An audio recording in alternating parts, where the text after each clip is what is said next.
Երևան հեռուստաընկերության եթերում Երևան լրատվի գլխավոր թողարկումն է, բարի երեկո։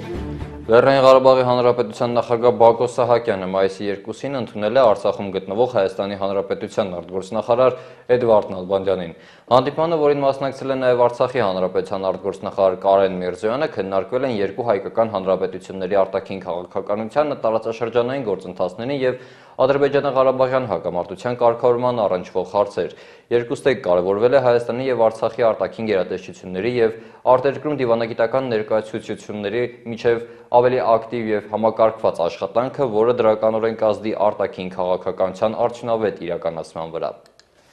Այսօր կառավարության նիստում քննարկվել է հոգեկան խնդիրներ ունեցող մարդկանց սոցիալապես ապահովելու նոր ծրագիրը, բացի այս ֆինանսների նախարարի պաշտոնակատար Վաչե Գաբրիելյանը ներկայացրել է 2012 թվականի ընթացքում կատարված աշխատանքները, որոնց արդյունքում վերականգնվել են պետբյուջեից անհարկի ծախսված գումարները։ Կառավարության հերթական նիստի ժամանակ քննարկվեց երկրում առկա առաջնային խնդիրների մասին։ Աշխատանքի և սոցիալական ապահովության նախարարի պաշտոնակատար Արտեմ Ասատրյանը խոսեց առաջին հերթին հոգեկան խնդիրներ ունեցող մարդկանց խնամքի և սոցիալական ապահովության այլընտրանքային ծառայությունների համակարգման և ծրագրի ճիշտ կիրառման մասին։ Միջազգային փորձի նաև ուսումնասիրմամբ կան համայնքային ցերեկային կենտրոններ, սատարող կացարաններ, շուրջօրյա խնամքի տներ եւ այս հայեցակարգի հաստատումը նաև անհրաժեշտ է նրա համար, որ այն անձինք, ովքեր որ այլևս ունեն ակտիվ բուժման կարիք, այլ ունեն սոցիալական խնամքի ու հասարակության մեջ հարմարման ու ինտեգրման կարիք, այս հայեցակարգի ներկայացվելիք առաջիկա 5 տարվա միջոցառումների ծրագրով կհաստատվեն այդ քայլերը։ Նիստի ընթացքում քննարկվեց նաև պետբյուջեի նկատմամբ վերահսկողության ծրագրի մասին, ինչպես հավաստիացնում է ֆինանսների նախարարի պաշտոնակատար Վաչե Գաբրիելյանը, 2012 թվականի ընթացքում կատարված աշխատանքների հետևանքով 2008-ից 2012 թվականներին արձանագրված գումարներից վերականգնվել է 672 միլիոն դրամ և վերաձևակերպվել է 1 միլիարդ 22 միլիոն դրամ։ Վերաձևակերպված 450 միլիոն դրամի մի մասն իրենից ներկայացնում է կազմակերպություններում հաշվապահական հաշվառման անհիմն ձևակերպված վնասների կրճատում եւ պարտքերի ճշգրտում, իսկ մյուս մասը հաշվետվություններում չձևակերպված հիմնական միջոցներ եւ ապրանքանյութական արժեքներ, որոնք ստուգումների արդյունքով ձևակերպել են հաշվապահական հաշիվներում։ Հիմա դա նշանակում է, որ մենք 13 թվականի համար պետք է ճիշտ թիրախներ ընտրենք, որոնք են այն ոլորտները, որտեղ ամենամեծ ռիսկերն են։ Եվ որտեղից կարող ենք մենք ակնկալել մեծածավալ վերականգնումներ, պարոն Գաբրիել։ 2013 թվականի ընթացքում կատարվելիք կառավարության նոր ծրագրերը պատրաստ են և գործնականում կիրառելի։ Արդյունքը, ինչպես հավաստիացնում են կառավարության անդամները, տեսանելի կլինեն մոտ ժամանակներս։ Մարի Խերանյան, Երևան լրատու։ Մայիսի 9-ը պաշտոնապես ոչ աշխատանքային օր է, իսկ մայիսի 10-ը ոչ աշխատանքային է կառավարության որոշմամբ։ Արդյունքում մեր քաղաքացիները կկարողանան հանգստանալ միանգամից 4 օր։ Նշեմ, որ մայիսի 10-ի փոխարեն աշխատանքային կլինի մայիսի 18-ը։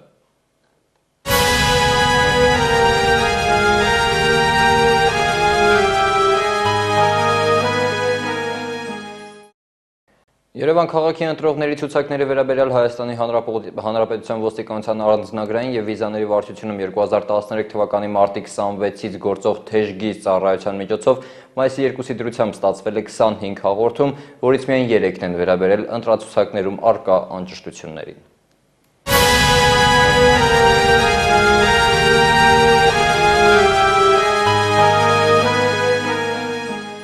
Առաքելություն նորաստեղծ կուսակցության առաջին առաքելությունը եղավ մասնակցել Երևան քաղաքի ավագանու ընտրություններին։ Կուսակցության ցուցակի առաջին համար Մեսրոպ Արաքելյանի խոսքով իրենց կուսակցությունը թեև ընդդիմադիր է, բայց չի ընդունում ներկայիս ընդդիմության քաղաքական տեսակետները։ Ըստ կուսակցության անդամների քաղաքական դաշտ իրենց մուտքը շատերի մոտ իրարանցում առաջացրեց։ Թեմայի վերաբերյալ կուսակցության երկրորդ համարի ներկայացուցիչ Մանուկ Սուքասյանը նույնիսկ ասել է, որ իրենց կուսակցության անդամների վրա ճնշումներ սկսվել են, բայց չնայած սրան առաքելություն կուսակցության ավագանու ընտրական ցուցակում առաջադրված անդամները քարոզարշավը մեկնարկեցին հանդիպումներով, նախ լրագրողների հետ ասուլիսներում, այնուհետև շարքային քաղաքացիների հետ բակային հանդիպումներով։ Կուսակցության անդամները շրջելով երևանյան փողոցներում երևանցիներին բաժանեցին իրենց նախընտրական ծրագրի բուկլետները, որում ամփոփ շարադրված են կուսակցության անելիքները Երևանը փոխելու իրենց ծրագիրը։ Առաքելություն կուսակցության ավագանու անդամության թեկնածուների խոսքով Երևանում պետք է իսպառ բացառել համատիրությունների գործունեությունը իբրև առանձին գործող կառույց։ Սրա փոխարեն կուսակցության անդամներն առաջարկում են ստեղծել մեկ ամբողջական համակարգ, որով կիրականացվի Երևան քաղաքի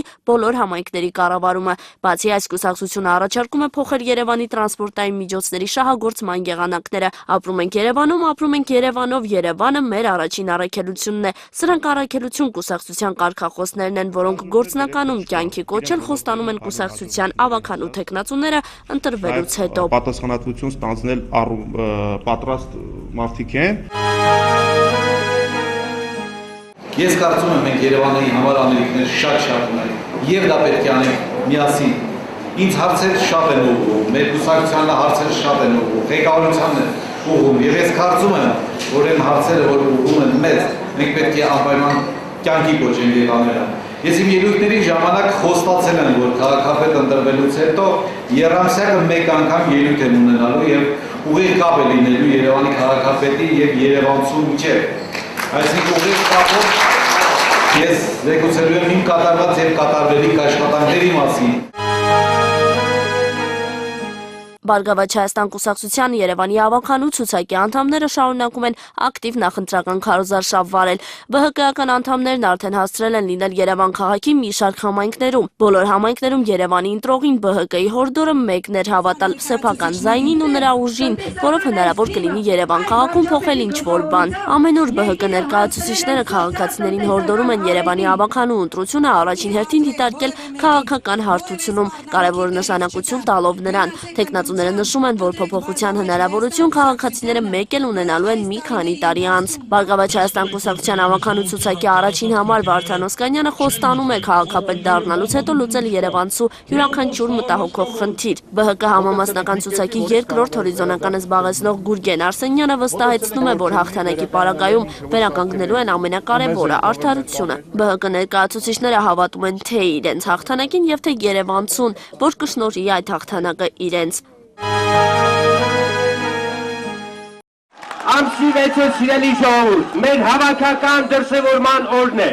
մեր հաղթանակի օրն է, Հայաստանի քաղաքացու հաղթանակի օրն է, եւ այդ օրը մենք կապացուցենք, որ Հայաստանի քաղաքացին տեր է իր ձայնով, իր երկրին, իր ճակատագրին, իր ապագային, ապրի հայ ժողովուրդը, ապրի ազգային կոնգրեսը։ Երևանի ավականու ընտրությունների նախընտրական քարոզարշավի ավարտը մոտ է, սեփական ծրագրերը քարոզելու ժամանակը սպառվում է, իսկ հատկացված ժամանակը Հայ հեղափոխական դաշնակցության ավականու ցուցակում առաջադրված անդամները փորձեցին օգտագործել այնքանով, որքանով։ Երևանի քաղաքապետի հույդա թեկնածու Արմեն Ռուստամյանը հերթական անգամ փորձեց վստահեցնել, որ Երևանի ավականու ընտրությունները քաղաքական են, ուստի պատեհ առիթ անցնցում եւ առանց արյունահեղության Երևանում եւ այնուհետ հանրապետությունում փոփոխությունների հասնելու։ Սրան հասնելու հեշտ ճանապարհ էր ընդդիմադիր ուժերի միավորումը եւ միասնական ցուցակով ընտրություններին մասնակցելը։ Հայ հեղափոխական դաշնակցության ներկայացուցիչների համոզմունքն է։ Այդ ժամանակ ըստ նրանց ընդդիմադիր ուժերի նման խայտաբղետություն չէր լինի, այլ միայն սև եւ սպիտակ ուժեր կունենային, հեշտացնելով նաեւ ընտրողի գործը, որն ամեն առիթի բարձրացնում է այս հարցը։ Բայց ամեն ինչ դեռ կորած չէ, հետընտրական դաշինքի հնարավորությունը դեռ առջևում է, ասել է հույդա ավականու ցուցակի առաջին անդամ Արմեն Ռուստամյանը։ Ըստ նրա քաղաքային իշխանությունն ընդդիմության ձեռքը վերցնելը շատ ավելի կարևոր է, իսկ մնացած հարցերը անցանցյալ են՝ աղբահանություն, կանաչապատում եւ այլն։ Կուսակցության նախընտրական ծրագրում նշված է այն, որ հաղթանակը Երևանում նշանակում է հաղթանակ ամբողջ Հայաստանում։ Երևանը եւ Հայաստանը նոր դեմքով տեսնելու ցանկությունը շատ արագ իրականություն կդարձնեն հույդա ներկայացուցիչները, եթե ընտրողը վստահի հենց իրենց։ Պարզապես պետք է կամք դրսևորել եւ վճռական լինել։ Հաղթարշավը սկսենք Երևանից։ Կուսակցության նախընտրական ծրագրում այսպես է գրված՝ դաշնակցությունը վճռական է եւ դաշնակցականների խոսքով իրենց ծրագրերը համարձակ են, հավակնոտ, միաժամանակ ծանրակշիռ ու իրատեսական։ Մենք խոստումներ չենք շռայլում, մենք լուծումներ ենք առաջարկում եւ լավ գիտենք Երևանի ու երևանցու խնդիրները, ասում են դաշնակցական անդամները։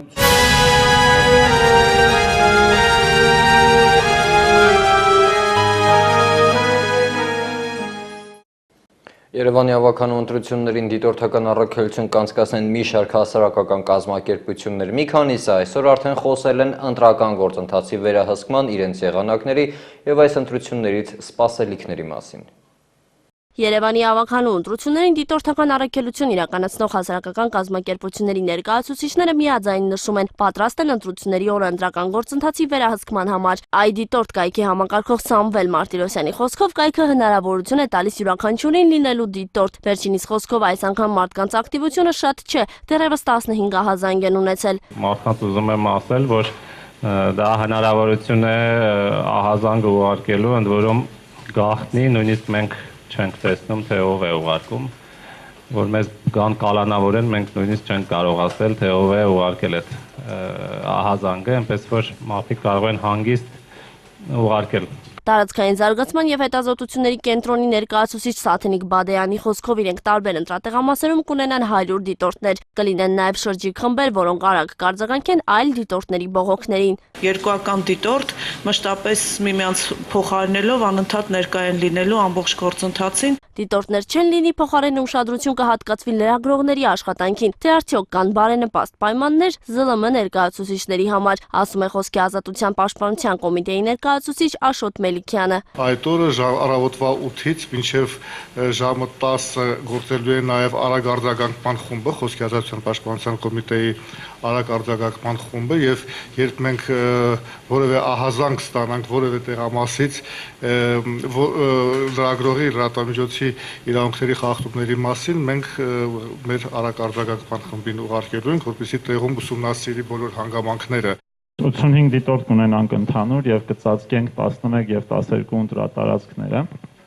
Ներողություն, ուրեմն դա հիմնականում Շենգավիթը եւ Երևանու մի հատվածն է։ Այս անգամ դիտորդի առաքելությամբ հանդես եկող ներկայացուցիչները նախորդ 2009 թվականի ընտրություններին չեն եղել այդ կարգավիճակում, ուստի համեմատականներ անցկացնել նախապատրաստական աշխատանքների մասով դժվարանում են։ Ինձ թվում է սա լինելու է թաղային քուչի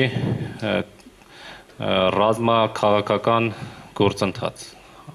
Դրա համար շատ կարևոր է, որ ամենտեղ ինչ-որ մարդիկ լինեն, որ այդ վերահսկեն։ Ես ակնկալում եմ, որ քաղաքական ուժերը եւ նախ եւ առաջ իշխող կուսակցությունը միջոցներ պետք է ձեռնարկի, որ այն միջադեպերը, որոնք որ նախորդ ընտրությունների ժամանակ են եղել,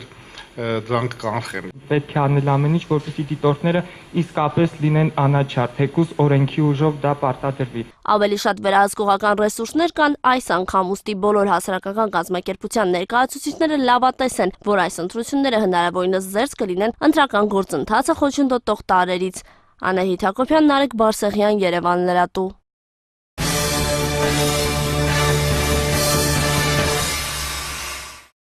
Սերբիայում երկու մարդատար գնացքների բախման հետևանքով մի քանի մարդ հետուժել, գնացքները միմյանց են բախվել մայրաքաղաք Բելգրադյանի մոտ գտնվող թունելում։ Վիրավորներին տեղափոխելու համար թունելին շտապօգնության առնվազն 6 մեքենա է մոտեցել։ Բախման պատճառներն առայժմ հայտնի չեն։ Միջազգային լրատվությամբ ստացվող այլ տեղեկատվության ծանոթացեք ամփոփ տեսաշարով։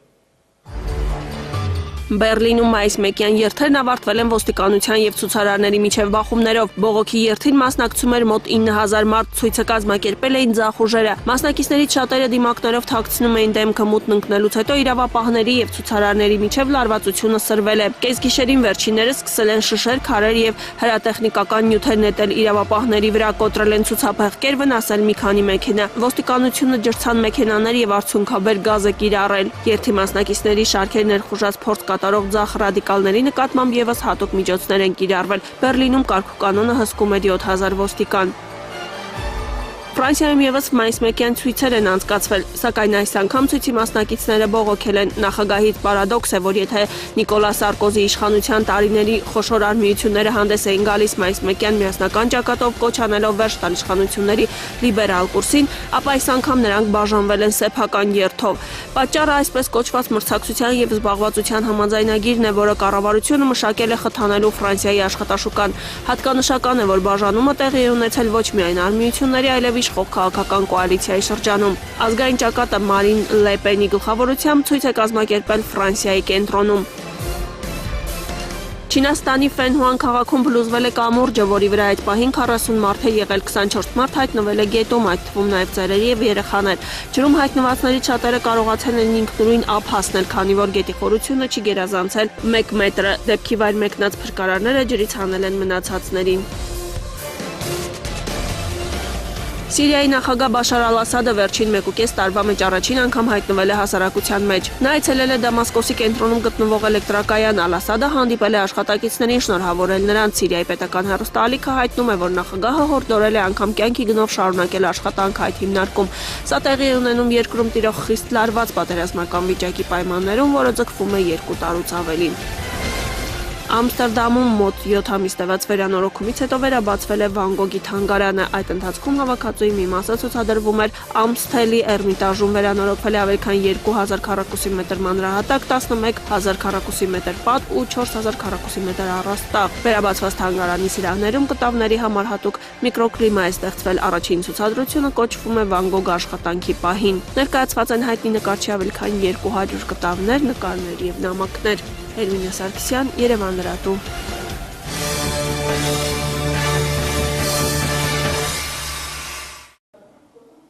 Հայաստանի Հանրապետությունում 2013 թվականի ապրիլին մարտի համեմատ արձանագրվել է պարենային ապրանքների 0.5% գնանկում։ Այս մասին նշել է Հայաստանի Հանրապետության ազգային վիճակագրական ծառայության գների վիճակագրության եւ միջազգային համադրումների բաժնի պետ Գուրգեն Մարտիրոսյանը։ Վերջինիս խոսքով գնանկում արձանագրվել է միայն շաքարավազի շուկայում, մյուսներում գնաճը շարունակվել է։ Սպառողը գների թանկացման կամ էժանացման գործընթացի մշտական ականատեսն է։ Ընթացիկ տարվա առաջին 4 ամիսների գնային փոփոխությունները հետևյալ տեսքն ունեն։ Փետրվար ամսին արձանագրվել է գների նվազում 0.4%-ով, մարտին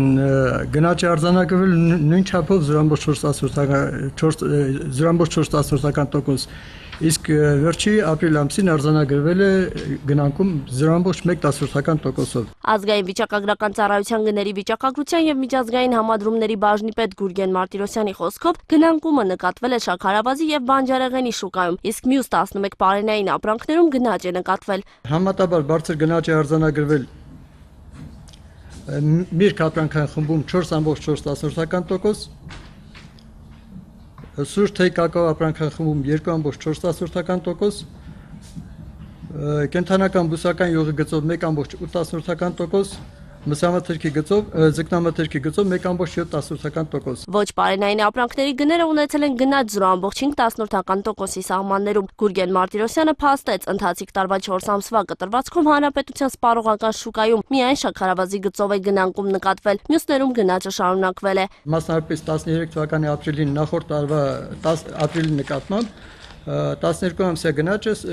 կազմել է 3.9%։ Երևանում եւ Գյումրիում գների ընդհանուր մակարդակը նախորդ ամսվա համեմատ ապրիլին անփոփոխ է մնացել։ Գուրգեն Մարտիրոսյանի խոսքով ընթացիկ տարվա 3 ամսվա սպառողական ցուցանիշի համաձայն ԱՊՀ երկրների կազմում ամենաբարձր գնաճը Բելարուսում է գրանցվել։ Հայաստանում 2.9% է, համեմատաբար բարձր գնաճ կա Ադրբեջանում, Տաջիկստանում։ Իսկ թե ինչը կարող է ապրանքի գնաճ կամ գնանկում արձանագրել, գների վիճակագրության պետին իմանալ վերապահված չէ։ Վերջինիս խոսքով իրենք ոչ թե գնային փոփոխությունների վերլուծություն են անում, այլ ընդամենը ցուցանիշ են արձանագրում։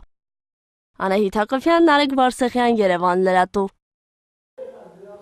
Հայաստանի Հանրապետության բնապահպանության նախարարի պաշտոնակատար Արամ Հարությունյանը Տավուշի մարզպետ Արմեն Ղուլարյանի հետ միասին Դիլիջանի ազգային պարկում մասնակցել է ծառատնկի, որի ընթացքում 1000 տնկի է տեղադրվել։ Մայիսի 1-ին օրն է, որը խորհրդանշում է աշխատասիրություն, աշխատանք։ Մայիսի 1-յան օրվա խորհրդից ետ չմնաց նաև բնապահպանության նախարարությունը կազմակերպելով ծառատնկ Դիլիջանի ազգային պարկում։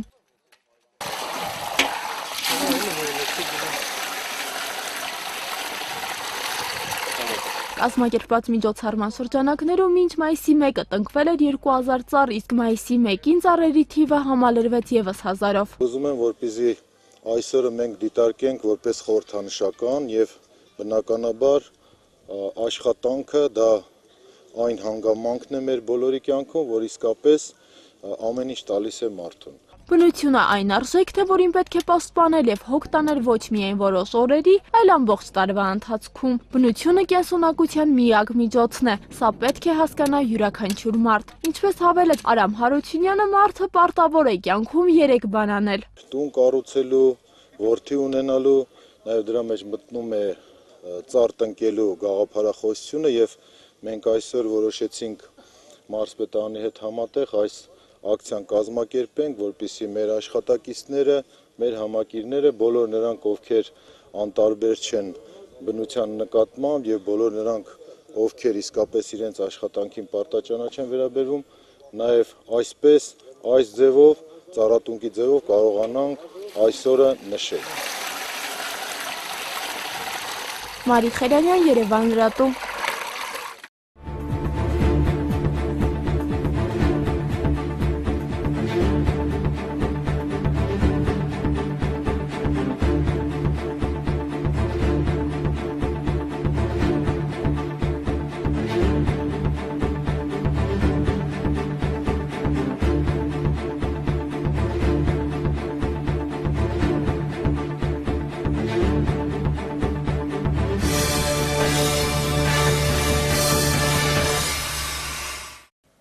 Մեկ ծանոթություն, վթարի վերացման աշխատանքների հետ կապված մայիսի 3-ին ժամը 10-ից 16-ը կդադարեցվի Արաբկիր վարչական շրջանի Արծրունի 78-ից 90, Փափազյան փողոցի 16-16A, 16B, Կոմիտաս Պողոտայի 32-38 համարների, Ռեգայի առաջին նրբանցքի, Արաբկիրի 17-ից 27 փողոցների և հարակից տարածքների ջրամատակարարումը։ Թողարկման վերջում եղանակի մասին, Հայաստանի Հանրապետության տարածքում առաջիկա օրերին կգերակայի առանց տեղումների եղանակ։ Մայիսի 6-ին 7-ին գիշերվա առաջին կեսին և օրվա երկրորդ կեսին սպասվում է կարճատև անձրև և ամպրոպ, առանձին վայրերում հնարավոր է կարկուտ։ Երևանում մայիսի 3-ից 5-ը սպասվում է առանց տեղումների եղանակ։